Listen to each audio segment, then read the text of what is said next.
Hey there, welcome to my take on the lake. Just a super quickie today on coffee dyeing paper, tea dyeing, eco dyeing, whatever kind of dyeing of paper that we're doing. There's 1,000 videos out there, or probably more. I've watched at least half of them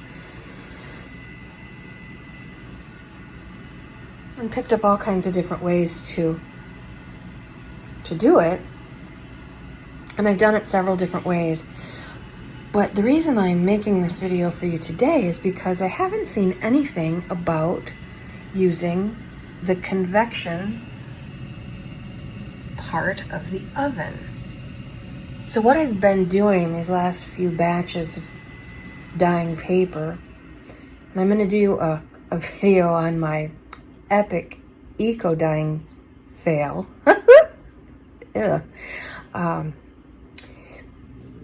But what I've been doing, what I have found the easiest is if I'm going to be in the kitchen and I'm doing things near the oven anyway, I don't mind having the oven going and pulling paper out every few minutes as it dries. So the method I've been using is I got these cookie sheets, and I think they're half sheet cake pans from Gordon Food Service. And I pour coffee in the bottom of it, and then I layer paper, and I pour coffee over that, and I layer paper. I try to do it in 2 sections so it's easy to manipulate. And then I put it on. My oven bakes a little bit hot, so I use 255 degrees, but in the beginning, at first I use just regular bake, and that seems to really bake in the color.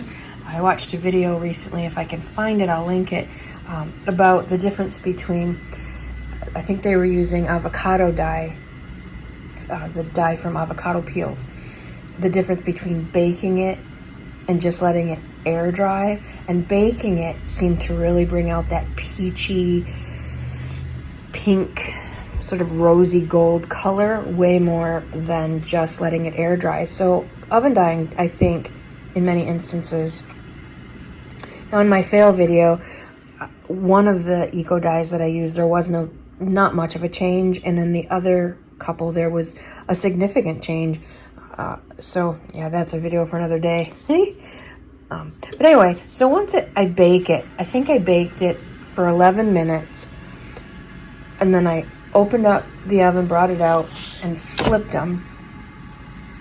I may have gone in the middle and flipped them like that as well, just to, get some different textures, get heat to different parts of it. I baked it 11 minutes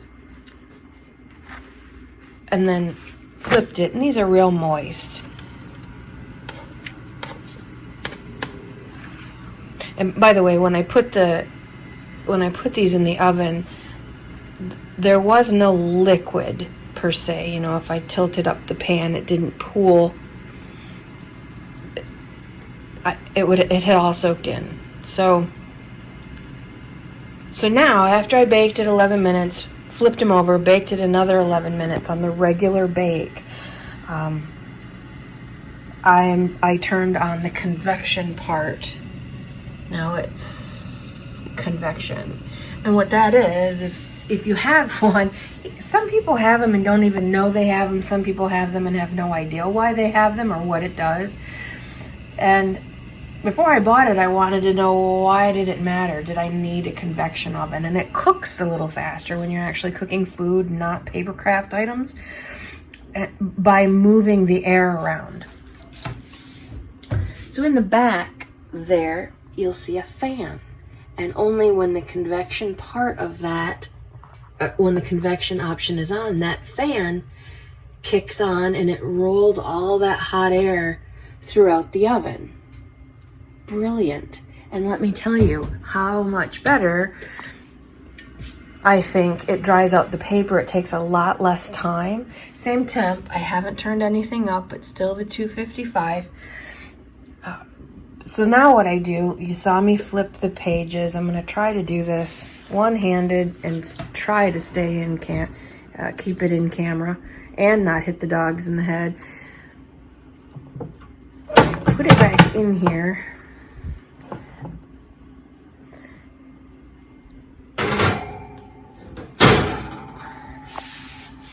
Voila. Top rack, medium rack. The other day I had two going and I had them, instead of horizontal like I just put this one, and I put them in the opposite way so I could fit two. And then move the air around and you can hear that fan. Let me shut it off for a second. So just listen. It's like the refrigerator light. You can't catch it on, so there's no point in me showing you the, oh, we almost caught it moving. I lied. So now I'll turn it, or shut the door, and you'll hear the fan turn on. Maybe. We caught it at the end of a cycle, so it'll take a few seconds to turn back on, I guess. Anyway, that, watch me, how smart. If we can see it. So fan's kicking. And then what I'll do is I'll just peel the top layers off. They'll start to lift off the wet pile, and I'll come back in a few minutes and show you that. You can kind of see on the left there that little smaller pieces starting to lift off that pile, and it kind of looks like the side on the right side's not doing too bad either. So I gotta watch when you open it though, cause there's lots of steam, so you get a nice big face full of steam if you're not careful. And I usually go by feel. If it feels mostly crispy, then I'm fine. I'm good with taking it out. If it has a damp corner, I'll leave it in for a few more minutes. I have to set a timer because I get, doing other stuff. Now this stuff is still real flimsy. You can't hear it. Like that. Clearly this isn't ready. But this one has crispy corners. Sorry about the camera thing. This one has crispy corners, but you can see there's half of it still not dry. So in order to keep the paper edges from burning and whatnot, which isn't always bad, I sometimes kind of like those. The bottom ones get dry pretty quickly too, although this one's not quite ready. I'm good with taking it out.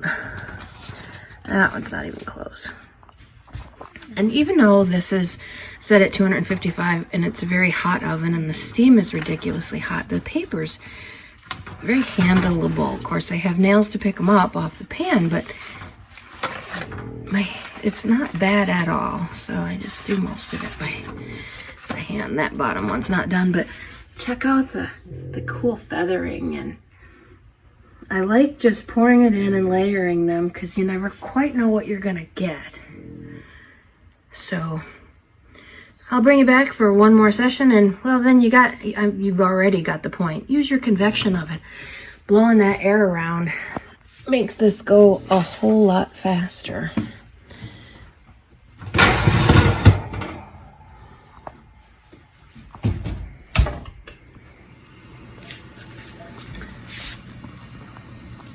Quite a bit of liftage going on, so we'll take another look at that steam. It's about 1,000 degrees today outside. I don't know why I picked today to do this. I guess because I decided I wasn't going out there. It's too hot. I'm just gonna stay in and do inside stuff.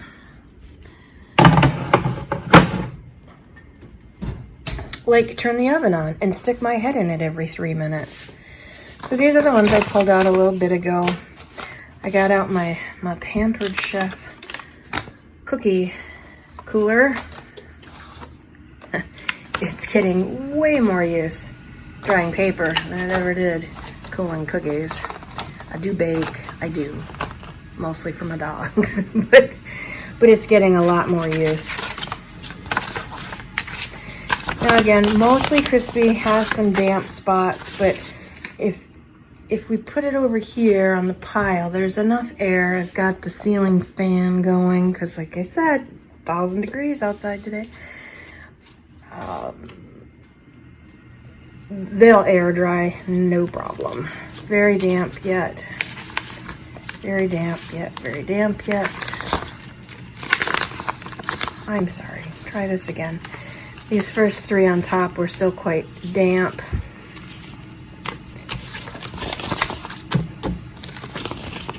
Still quite damp.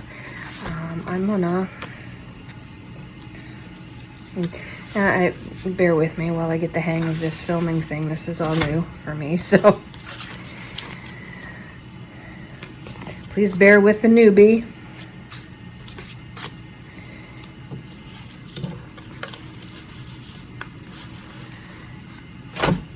And we're flipping. What I'm doing today is, of course, I had some extra book pages laying around that I had just pulled out. I'm trying some, because this is, of course, my take at the lake, so I'm doing my own thing. I'm trying some different ways of making a journal rather than the traditional making of signatures and then sewing them together and then putting them on a spine and whatnot. Either way, no matter how you make journals out of old books, you end up with lots of book pages. And so I just happened to have a stack lying around. But as I was cleaning out my studio, I used to do newsletters for various local businesses, like real newsletters on paper. You know, that's how old I am. This is pre-digital. And I also did, at the same time, resume writing for people. And so on paper, you know, the old, you know, just right after using stone, there was writing on paper. So I found this box of old resume papers, different grays and ivories and blues and a whole bunch of different stationery, like this winter scene. I've got some snowmen in here, wintry scenes, just miscellaneous. So that, well, I'll coffee dye a lot of that because most of it's really bright and it just looks, you know, too new for my taste. So that's why I ended up dyeing paper today, because it was there and it was sort of in my way and I wanted to get it done. And so there's our little snowman, wintry dude. He's getting cooked, but he's holding up beautifully, don't you think, for a snowman in a 255 degree convection oven? I think it's doing great. Anywho, use your convection oven when you're trying to dry your paper. Use it on regular bake to bake in the colors pretty heartily at first.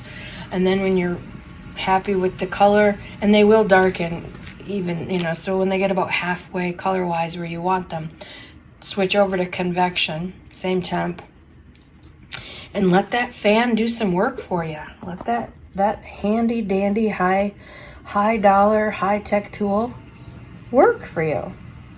Anyway, that's my take at the lake. You have a lovely, lovely day.